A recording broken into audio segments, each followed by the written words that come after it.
You said that the LGUs will have a bigger role in basic services. How will this look alongside the new provision in the 2026 GAA that bans political involvement? Will the DILG have anti-EPAL guidelines? Anti-alcohol guidelines are enshrined already in the laws of in the rules of the DBM and the rules of the Office of the President.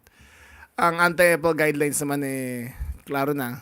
Pag may violation ng mga politicians, ang tinatawag namin ng mga mamamayan na picturean, i-post sa Facebook at pwede namin imbestigahan.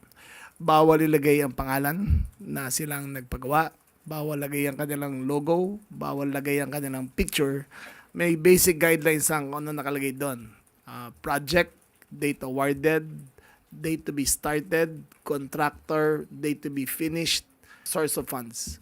Ayun lang. So, yung anti-EPAL campaign, hindi ho sa amin nakasalalay yan, kundi sa mamamayan. I-report nila para magawa namin ang action. Yun pong sinasabi ninyo na suspension, yun na po ba yung pinakamabigat na penalty for the EPAL politicians? And is that enough to discipline them?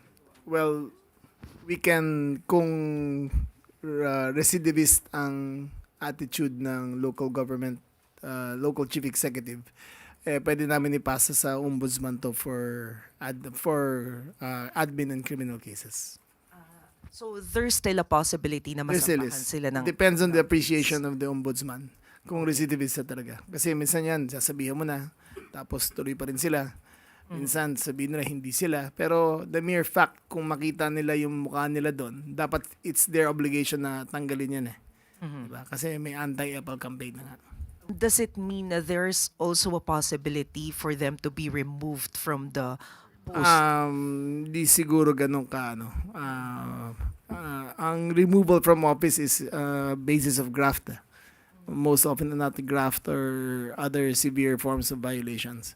Pero yung suspension I think is already a grave punishment para sa mga ganyan. Do you see the need for legislation to make more, mas mabigat Para na may ngipin sanction? talaga, no? Oh, I believe so. Dapat gumawa na sila.